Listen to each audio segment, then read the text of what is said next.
আমি কি ঠিক আছি? কি হয়েছে আমার? আমি কি মরে যাচ্ছি? অনেক রক্ত, অনেক রক্ত। কি হয়েছে জিম? আমি মাঠে খেলছিলাম, হঠাৎ দেখি আমার জামায় অনেক রক্ত। আমি তো কিছুই বুঝতে পারছি না। আমার কি কোনো কঠিন অসুখ হয়েছে? একদম না। মনে আছে আগের দিন তোমাদের পিরিয়ডের কথা বলেছিলাম? এটাই পিরিয়ড। এটা প্রতি মাসে হয়, তাই এটাকে মাসিকও বলে। হ্যাঁ, প্রতি মাসেই? হায় হায়, তাহলে তো আমার শরীরের সব রক্ত শেষ হয়ে যাবে। হ্যাঁ, আরে একদম না। কৈশোরকালে মেয়েদের জরায়ুতে ডিম্বাণু তৈরি হওয়া শুরু হয়। এই ডিম্বাণুগুলো নিষিক্ত না হয়ে জরায়ুর ভেতরে এক ধরনের আস্তরণের মতো জমা হতে থাকে। আর প্রতি মাসে যখন এই আস্তরণগুলো ঝরে পড়ে, এটাকেই পিরিয়ড বা মাসিক বলে। উফ, আমার তো খুব পেট ব্যথাও হচ্ছে। পিরিয়ডের সময় কি এটাও হয়? হ্যাঁ, অনেক মেয়েদের পিরিয়ডের সময় পেট ব্যথা হয়, যাকে ক্র্যাম্পস বলে। এই ব্যথা যদি অনেক বেড়ে যায় তাহলে ওষুধও খেতে হতে পারে, কিন্তু অবশ্যই ডাক্তারের পরামর্শ নিয়ে।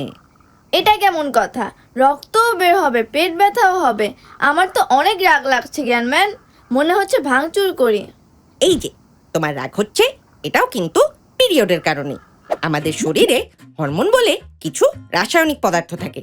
এগুলো আমাদের বেড়ে ওঠা বিভিন্ন শারীরিক পরিবর্তন, মন ভালো কিংবা খারাপ হওয়ার জন্য অনেকখানি দায়ী। পিরিয়ডের সময় এই হরমোনগুলো বিভিন্ন বদলের মধ্যে দিয়ে যায়, আর তার কারণেই মুড সুইং বা মন মেজাজের বিভিন্ন পরিবর্তন হয়। যখন আমার মন মেজাজ বারবার বদলাতে থাকে তখন আমার একদম ভালো লাগে না। ভালো লাগার কথাও না। মুড সুইং হলে নিজের পছন্দের কাজগুলো করলে মনটা একটু শান্ত হয়। যেমন তুমি যদি বই পড়তে পছন্দ করো তাহলে বই পড়তে পারো, ডায়েরি লিখতে বা ছবি আঁকতে পারো। আর পর্যাপ্ত ঘুম ও বিশ্রামও তোমাকে শান্ত থাকতে সাহায্য করবে। আচ্ছা, সবই বুঝলাম, কিন্তু এই পিরিয়ড কয়দিন থাকে? পিরিয়ড বা মাসিক এমনিতে স্থায়ী হয় 3 থেকে 7 দিনের মতো। তবে হ্যাঁ, সবার যে এমন হবে তা কিন্তু নয়, অনেকের এর থেকে বেশিও হয়। কিন্তু আমার কাপড়ে যে রক্তের দাগ লেগে গেল, এটার কি হবে? চিন্তার কিছু নেই জিম। এই সময়টায় তুমি স্যানিটারি ন্যাপকিন বা প্যাড ব্যবহার করবে। অনেকে অবশ্য পরিষ্কার কাপড় বা বারবার ব্যবহার করা যায় এমন ন্যাপকিনও ব্যবহার করে। তবে পিরিয়ডের সময় পরিষ্কার পরিচ্ছন্ন থাকা কিন্তু খুব গুরুত্বপূর্ণ। স্যানিটারি ন্যাপকিন বা কাপড় যেটাই ব্যবহার করো না কেন, চেষ্টা করবে দিনে অন্তত 4 বার সেটা পরিবর্তন করতে। ব্যবহৃত প্যাড যেখানে সেখানে না ফেলে ঠিকমতো কাগজে মুড়িয়ে ময়লার ঝুড়িতে ফেলবে। আর হ্যাঁ, কখনোই কিন্তু প্যাড বাথরুমের কমোডে কিংবা কোনো ড্রেন বা নালায় ফেলা যাবে না। কমোডে ফ্লাশও করা যাবে না।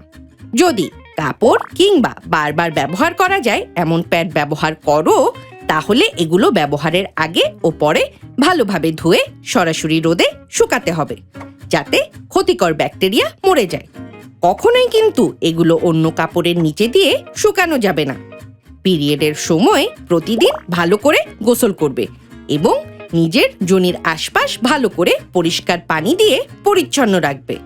আর হ্যাঁ, স্যানিটারি ন্যাপকিন বা কাপড় যেটাই ব্যবহার করো না কেন, প্রতিবার বদলানোর পরে অবশ্যই ভালো করে সাবান দিয়ে হাত ধুতে হবে। ও, এগুলো তো সহজ কাজ। প্রতিবার খেলার পর আমি তো এমনিতেই গোসল করি। আচ্ছা, এবার চলো একটা গেম খেলি। আমি তোমাকে কিছু প্রশ্ন করব, তোমাকে বলতে হবে এটা সত্যি না মিথ্যা, ঠিক আছে? ঠিক আছে। পিরিয়ড এক ধরনের রোগ এবং এ সময়ে গোসল করা যাবে না। মিথ্যা। এ সময় কোনো ধরনের কাজ বা খেলাধুলা করা যাবে না, কিংবা বাড়ির বাইরে যাওয়া যাবে না। মিথ্যা। টক ঝাল খেলে পিরিয়ডের সময় রক্তপাত বেশি হয়। সত্যি। না, এটা সম্পূর্ণ মিথ্যা। কিন্তু দাদি যে চাচিকে বলে। ভুল বলে। এরকম অনেক পুরানো ভুল ধারণা আমাদের মাঝে রয়ে গিয়েছে, এগুলো ঠিক করতে হবে। যেমন অনেকে বলে পিরিয়ডের সময় মাছ মাংস বা ডিম খেলে শরীর থেকে দুর্গন্ধ বের হয়। এটা একেবারেই সত্যি না। এবার বলো তো, পিরিয়ডের সময় ব্যায়াম করলে আরাম পাওয়া যায়। এটা কি সত্যি না মিথ্যা? মিথ্যা? না জিম, এটা সত্যি। ব্যায়াম করলে পিরিয়ডের ব্যথা কমে। ব্যায়াম করলে সেরে যাবে? ব্যাপারটা ঠিক এমন না। হালকা ব্যায়াম করলে ভালো লাগে। এছাড়া গরম পানির প্যাক দিয়ে সেক দিলে আরাম পাওয়া যায়। আর হ্যাঁ, বিশ্রামও গুরুত্বপূর্ণ। আমার কি সারা জীবন ধরে পিরিয়ড হতেই থাকবে? মেয়েদের সাধারণত 40 থেকে 50 বছর বয়স পর্যন্ত পিরিয়ড হয়। এরপর সাধারণত বন্ধ হয়ে যায়, আর পিরিয়ড হয় না। এটাকে বলে মেনোপজ। 40 থেকে 50 বছর, সেটা তো অনেক সময়। আমার তো মাত্র 12 বছর বয়স। হ্যাঁ, কিন্তু এতে ভয়ের কিছু নেই। এটি জীবনের স্বাভাবিক একটা অংশ। এ সময় আমাদের নিজেদের যত্ন নিতে হবে, সচেতন থাকতে হবে। বুঝেছো? বুঝেছি। তাহলে এখন আমাকে একটা স্যানিটারি ন্যাপকিনের প্যাকেট দেবে?